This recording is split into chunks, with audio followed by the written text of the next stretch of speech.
the before swing, and we've got the after swing with some drill work from Monte. In the software, we're going to go to review. We'll open, and we titled that last swing left shoulder down, or left shoulder drill, right? So let's take a look at it. So we'll play it back in half speed. Obviously, the capture looks really good. Looks a little bit different. Absolutely looks better. Yeah. So we'll pull up lead arm adduction. So what was I, like 36 at the top of the backswing, or kind of my max right before the top? Yeah, 35 or 36. So this is where the human body and the human brain is pretty amazing. Okay. Okay. You knew that your intent was to create more space here on the downswing. Right.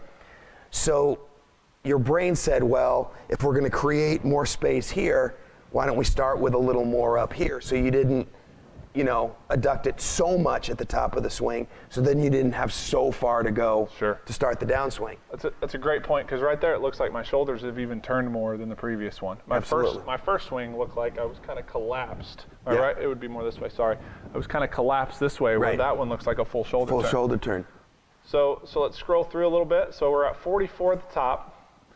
So we load, as Dr. Phil Cheatham talks about, I'm loading across my chest. And then, so that's where I start to blast. But I mean, you went from 44 down to 40.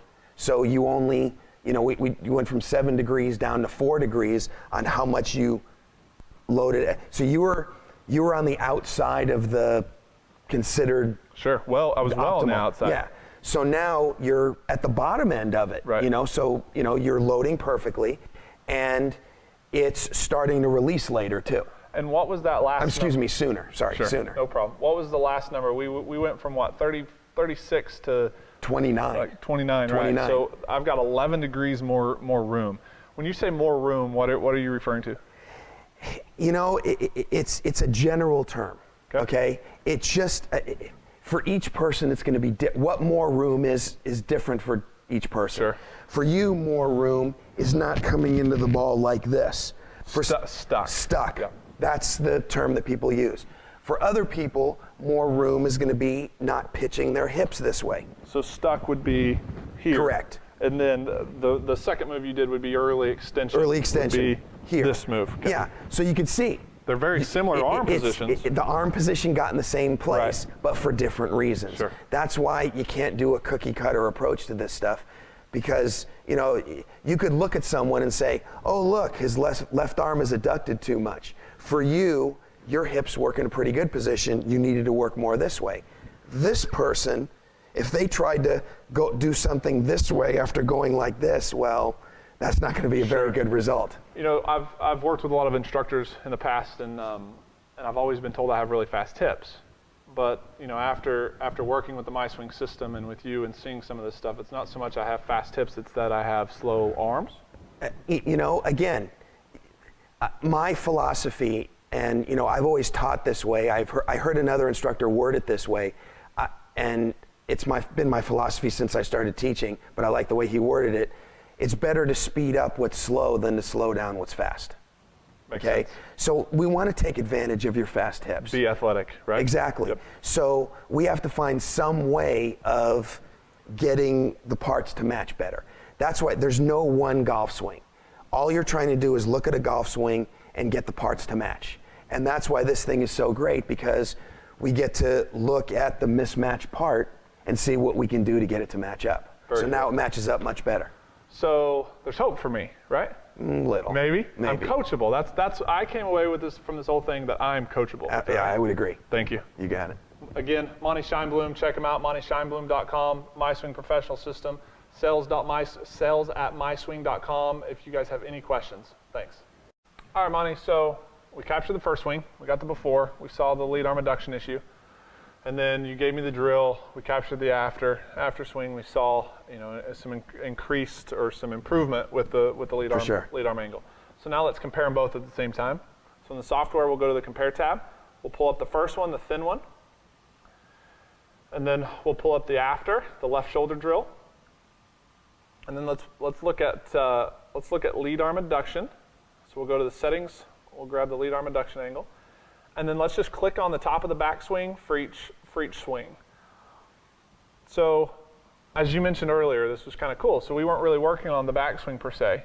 but like you mentioned, my body and my mind subconsciously got there and created more space because I was trying to create it in the downswing, and I subconsciously knew I needed a bit more in the backswing. For sure.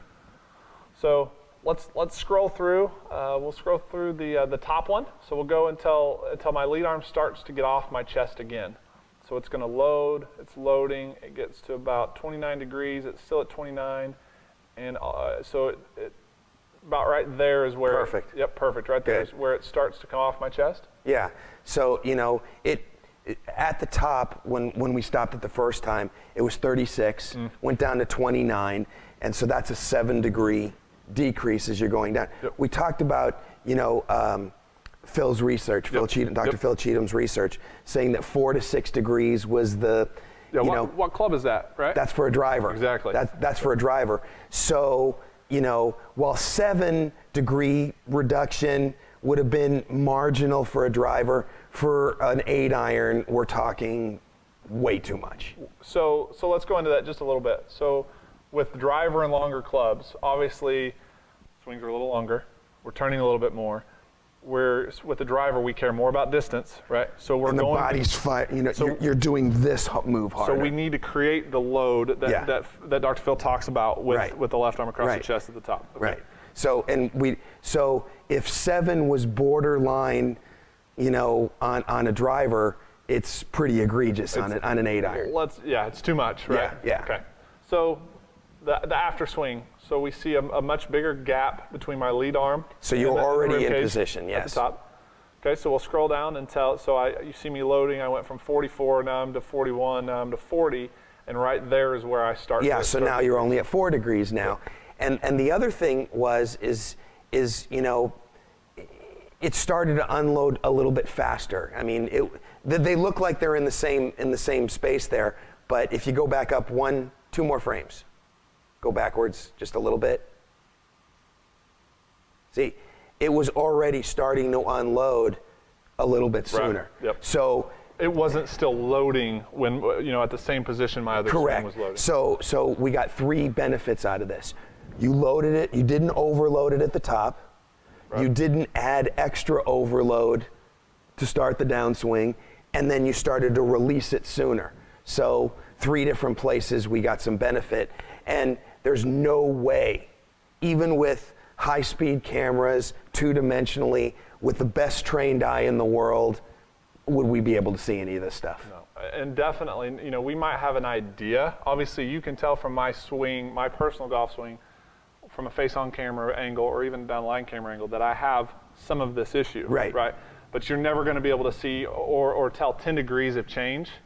It's impossible, right? I mean, if you, let's say hypothetically, on the way down, you went 15 degrees less, and then on a better swing, you went 5, we'd be able to see that difference. But the difference between 4 degrees and 7 degrees.